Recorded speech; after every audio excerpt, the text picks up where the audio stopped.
Chegou a hora de um resumão eletrizante do que rolou hoje, segundo dia do julgamento de Bolsonaro, terceira sessão dessa encenação.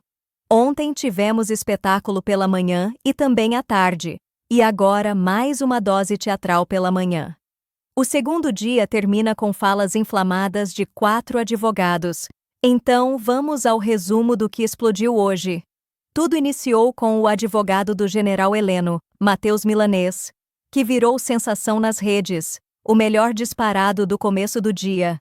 Juca tentou rivalizar no fim, mas Milanês foi imbatível.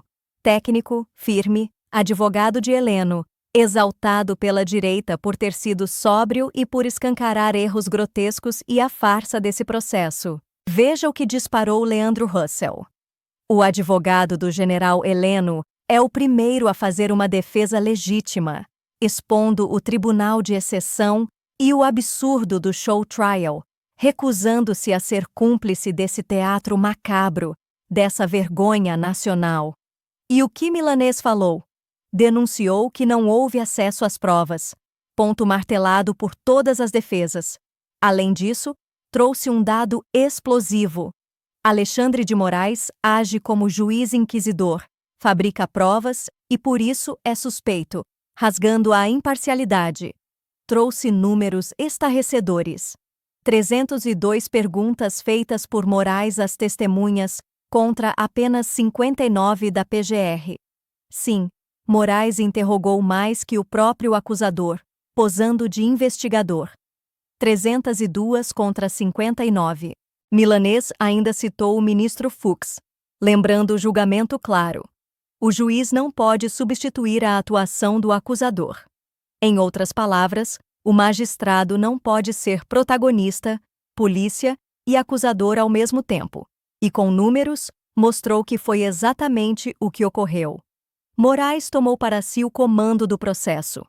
O advogado também expôs a seletividade criminosa nas provas. Denunciou o uso de meras anotações de caderneta contra Heleno, documentos separados por 100 páginas, forjados como se fossem conexos. Demonstrou que Heleno jamais politizou o GSI, instituição que chefiava. E o mais importante, revelou provas de que Heleno nunca tratou de golpe algum. Testemunhas foram unânimes. General Heleno falou com você sobre golpe? Todos disseram não. Ele apenas orientou uma transição de comando normal, conforme confirmado pelas provas. Logo depois, entrou em cena o advogado de Bolsonaro. Este era um dos momentos mais aguardados dessa primeira etapa do julgamento espetáculo. Na sequência, virão os votos dos ministros. Mas o momento aguardado era a defesa de Bolsonaro. O tempo foi dividido entre Celso Vilardi e Paulo Bueno. Vilardi usou a maior parte e detonou a delação de Mauro Cid. Expôs omissões, contradições, sustentou sua nulidade. Destacou que nas 16 vezes em que Cid foi ouvido, mudou de versão repetidas vezes, segundo a própria PF e o MPF, acumulando mentiras e inconsistências. Vilardi também revelou detalhes do perfil de Instagram que Mauro Cid criou usando um e-mail antigo de mais de 10 anos. A própria Meta confirmou que as mensagens partiram do condomínio do colaborador. E lembrou que, em interrogatório, Cid negou tudo, provando mais uma vez que mentiu, não é confiável, e rompeu a credibilidade da delação premiada, que ficou manchada por coação e falsidade. Perguntou ainda: de onde surgiu a ideia da prisão de ministros nessa suposta conspiração? Do depoimento de Mauro Cid. Foi desse delator contraditório que surgiu o tal enxugar a minuta. Vilardi demoliu o pilar da acusação, mostrando que Cid mente sem parar. Além disso, insistiu no acesso negado às provas. Mais de 70 terabytes ocultados da defesa.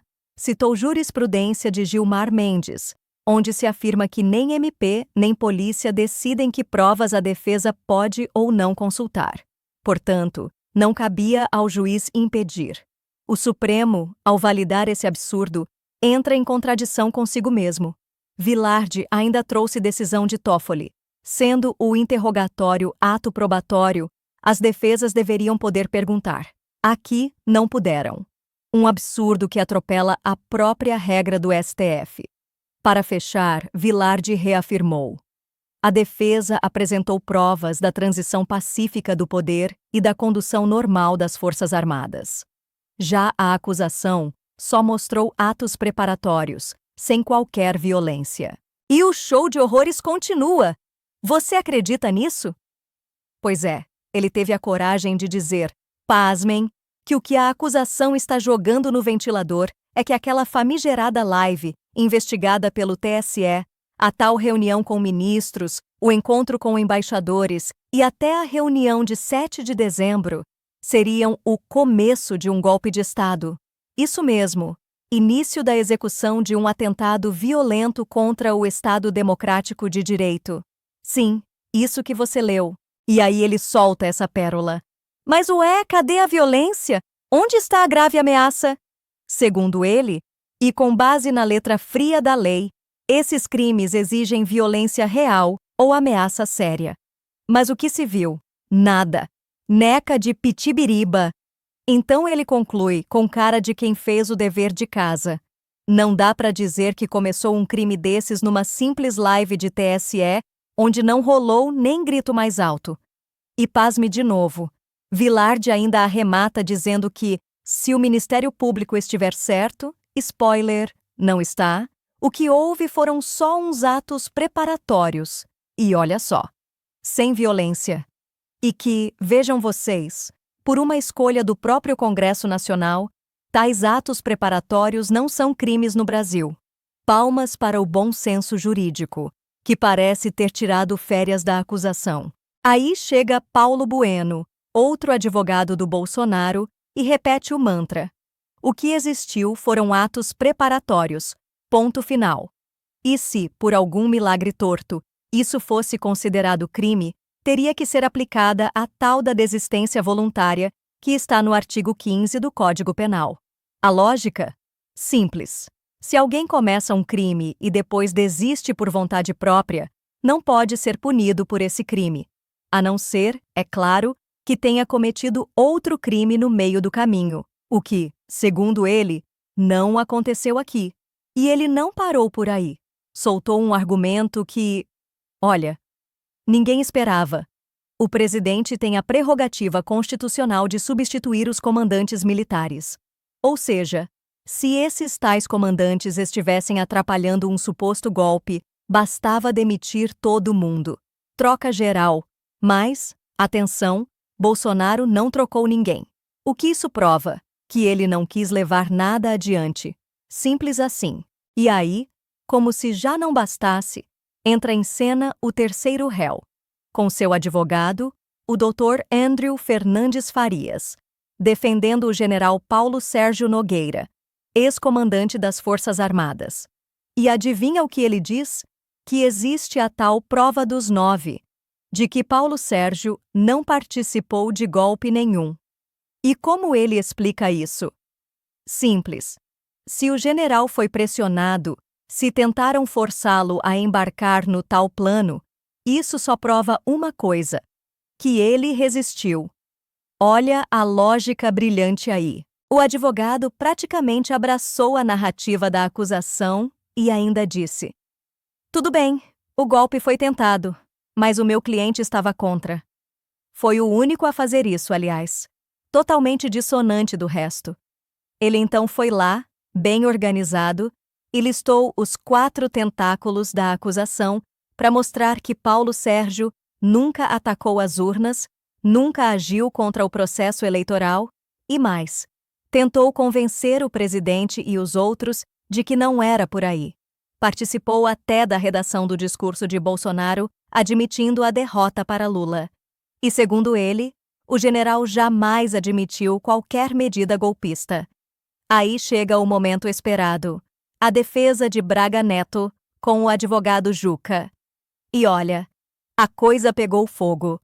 Se as outras defesas foram técnicas, essa aqui foi um massacre na sala de audiência. Ele começou puxando o saco do STF, claro, ritual básico. Mas depois mandou ver com uma sustentação oral afiada e cirúrgica. Primeiro, detonou o acesso às provas. Disse que foi de última hora, que eram 70 terabytes de dados. Isso mesmo, 70. E que só para abrir os arquivos levaria 30 dias. E mais, que a tal acareação com Mauro Cid não foi gravada. Isso mesmo, sem gravação. Resultado?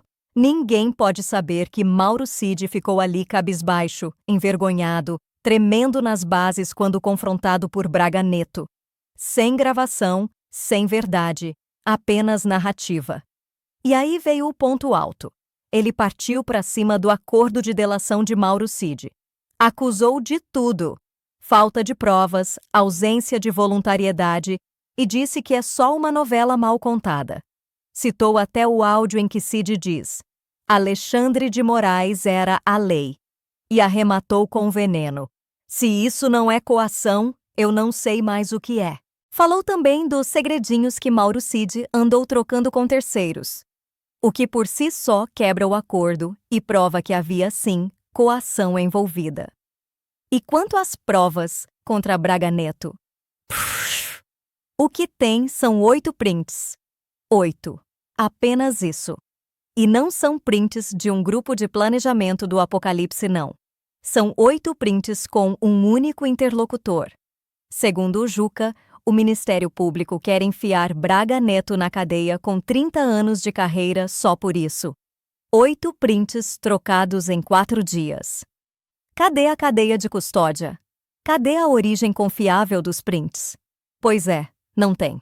E ele segue, furioso, mostrando que Mauro Cid deu 7 versões diferentes sobre o mesmo fato. Uma hora disse que Braga Neto entregou dinheiro, outra hora não sabia quando, depois sabia a data. Depois esqueceu de novo. Uma bagunça. Em relação ao local da entrega? Mais confusão. Uma hora era num lugar, depois era outro, depois voltou atrás. E o Juca pergunta: é com isso que querem prender o cara? E ele terminou sua fala com um soco retórico.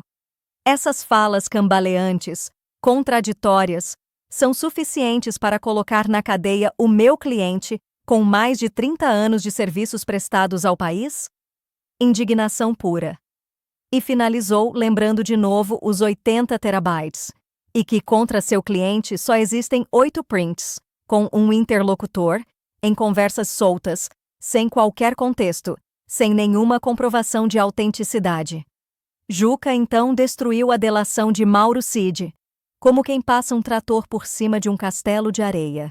E foi esse o resumo de mais um dia dessa tragicomédia jurídica em que estamos todos mergulhados. Mas calma, ainda não acabou. Agora vem os votos dos ministros, começando, é claro, por ele, Alexandre de Moraes. Mas a expectativa mesmo é sobre o voto de Luiz Fux. O que será que vem por aí? Por isso não sai daí. Vamos levantar a nossa voz, vamos gritar contra essa aberração jurídica que se desenrola diante dos nossos olhos. Essa farsa precisa ser desmascarada. Se você ainda não se inscreveu no canal, faça isso agora. Aciona o sininho porque você não vai querer perder os próximos capítulos desse circo que virou o Brasil. Um grande abraço e até o próximo episódio dessa indignação nacional.